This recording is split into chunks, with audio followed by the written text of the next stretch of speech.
ঈদুল ফিতর এবং ঈদুল আজহা এই দুই ঈদের কথা হাদিসে পাকে আছে না নাই? আছে।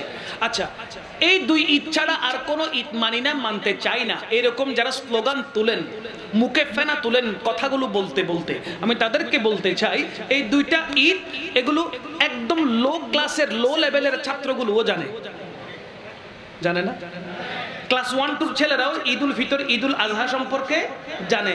তো আপনি কামিলে কেন পড়ছেন? মাদ্রাসায় মাস্টার্স কেন করছেন?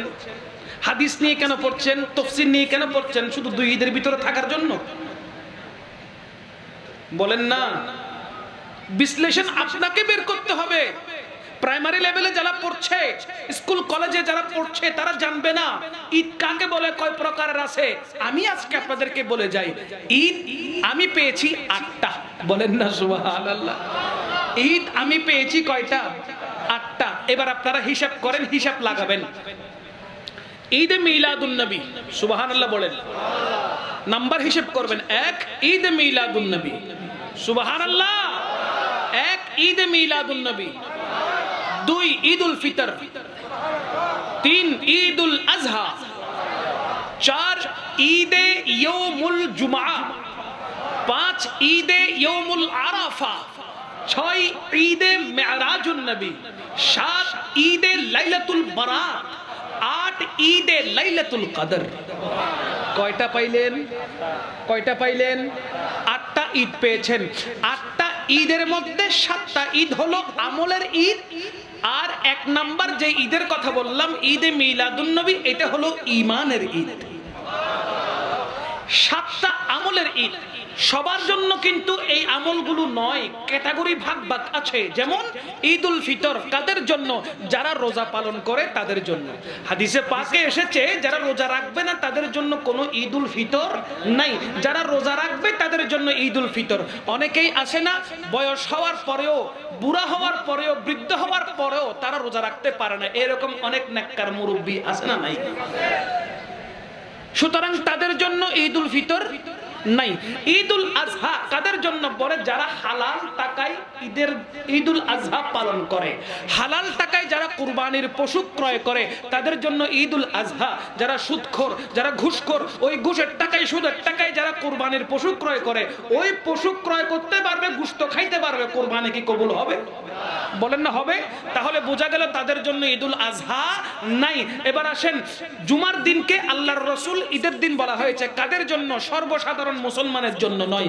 আমার নবী বলেছেন জুমার ঈদ গরিব এবং মিসকিনদের জন্য। বলেন না সুবহানাল্লাহ। যারা গরিব মানুষ, মিসকিন মানুষ, তাদের জন্য জুমার ঈদ। আর ইয়ৌমে আরাফা, ঈদুল আজহার ইয়ৌমে আরাফার দিবস, যেটা শুধুমাত্র হাজীদের জন্য। আল্লাহর রাসূল বলেছেন আরাফাতের দিনকে ঈদ বলেছেন। ওই ঈদ কাদের জন্য? শুধুমাত্র যারা হজ করতে গেছে, আরাফাতের ময়দানে যারা অবস্থান করছে তাদের জন্য হচ্ছে আরাফাতের দিন ঈদের দিন। বলেন না সুবহানাল্লাহ। এতগুলো ঈদ পাইলেন, সেখানে সবার জন্য না, ভাগ ভাগ আছে। সবার জন্য না, কি আছে?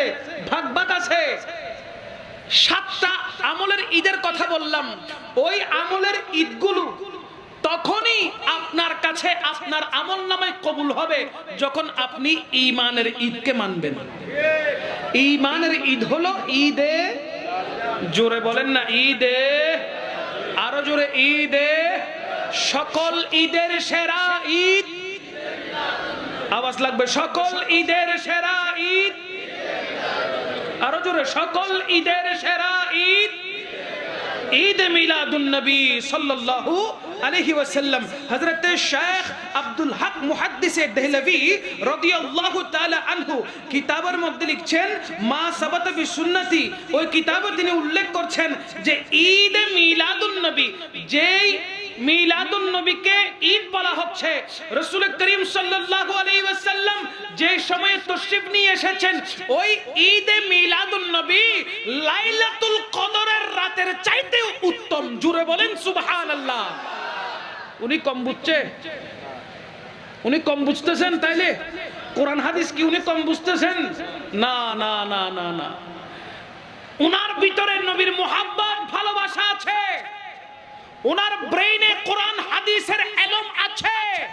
উনি ওই এলম এবং ভালোবাসা দিয়ে বলছেন যে ঈদে মিলাদুন নবী না হলে না লাইলাতুল কদর পেতাম, না লাইলাতুল বরাত পেতাম, না লাইলাতুল মেরাজ পেতাম, না ঈদুল আজহা পেতাম, না ঈদুল ফিতর পেতাম, কোনো কিছুই আমরা পেতাম না।